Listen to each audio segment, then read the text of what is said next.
Hi, this is Barnes, and today I just wanted to do a quick walkthrough / demo of how I do quick Photoshop art projects. And this one is about making science fiction-y space art completely from scratch, just like the one you're looking at here with a few basic tools.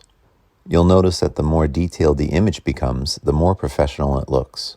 I also accent the art with nebula so that it will look more realistic because I made them with AI using a technique known as neural style transfer, which I discuss in more detail in some of my other videos linked below in the description.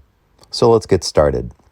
You can use Photoshop or GIMP or other free programs. The tools are all pretty similar. This digital painting will probably take about a half an hour or so to do. So you can see I've got this video sped up quite a bit so the video isn't too long. If you want to see how I use certain tools, you can always use YouTube's slow down feature to watch those parts over again if you're interested. You can see here I'm starting from a completely blank page set to a multiple of a normal YouTube screen resolution of about 1920 by 1080 pixels. We need to, of course, make the background layer black, and to make stars, I create a new layer with lots of white dots, anywhere from 2 or 3 pixels to maybe about 15 pixels in diameter. I'm using an older version of PS, and throughout the video, I really mainly use only a few basic tools. Here I'm using a circle tool and then a fill tool, or some people call it a paint bucket, to make planets. And I use a paintbrush with the diameter set really large and the hardness is set very low to make a blur effect. By using the paintbrush with a very low hardness setting, I can add some purple clouds to give it a sort of purple Milky Way galaxy feel. Going back to the bottom layer, I'm creating a sun using the lens flare effect tool. Since I'm making a scene with the sun in the center and some planets around it in a sort of a quasi-solar system type configuration, I'm making the shadows on the outside and a shiny effect toward the center of the image. And I'm adding lots of layers every time I make edits to make sure I can always go back and do some edits or delete these layers if I don't want them anymore. And here I'm making another planet with light again coming from the center. I can always go back and readjust the lighting by changing the layer's transparency or opacity. Here I'll be making some rings of Saturn by making concentric circles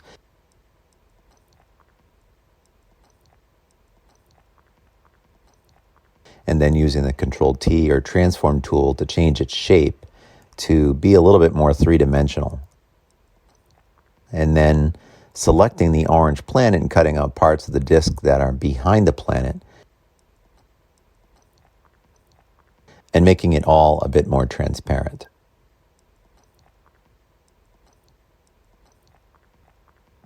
And I'm taking a picture of our moon, many of which are public domain from NASA, and applying it in different ways to the planets to give them a little bit of texture and making sure they're mostly transparent.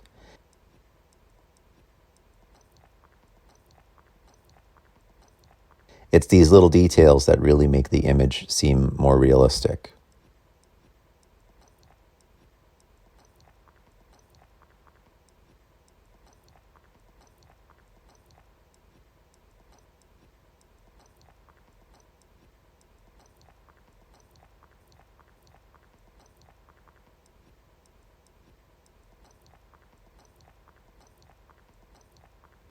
And here I take the AI-generated nebula pictures that I made before by combining multiple real NASA images and using it in the background here.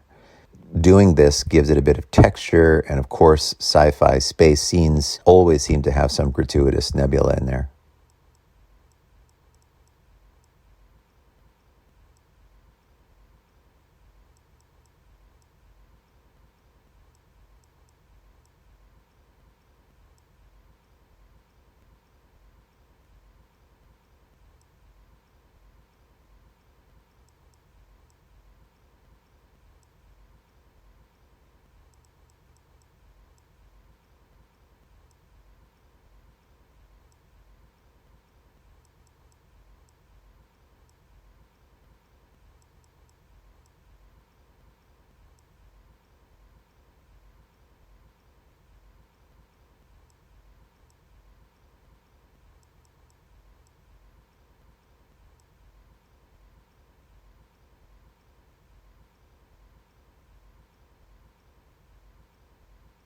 Then I use a software known as Sculptress to make a realistic looking moonlike planet surface, which we can use in the foreground.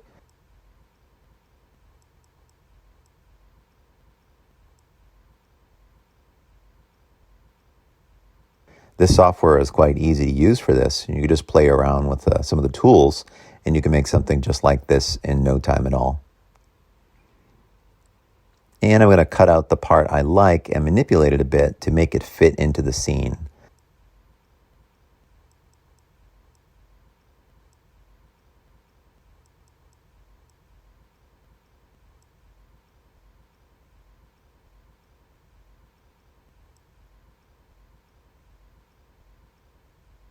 I also had to expand the canvas size in order to make it fit better.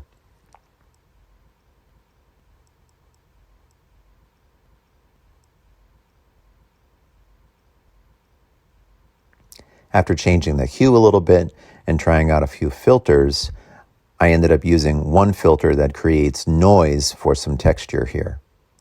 And I occasionally go back and tweak some transparencies on layers until I'm satisfied with it. And there you have it. This is just a quick example of some easy and totally original space art that you can create yourself and then use your own work for whatever you want. With a bit more work and adding some more detail and maybe some haze in certain areas, this could really turn into something even better, maybe even worth printing up and hanging, or throw a few aliens on it and turn it into a faux retro space alien movie poster. Or better yet, make it more realistic and use it as a teaching tool to explain things about cosmology. Hope this was useful to some of you out there. Please subscribe and like, and thanks for watching.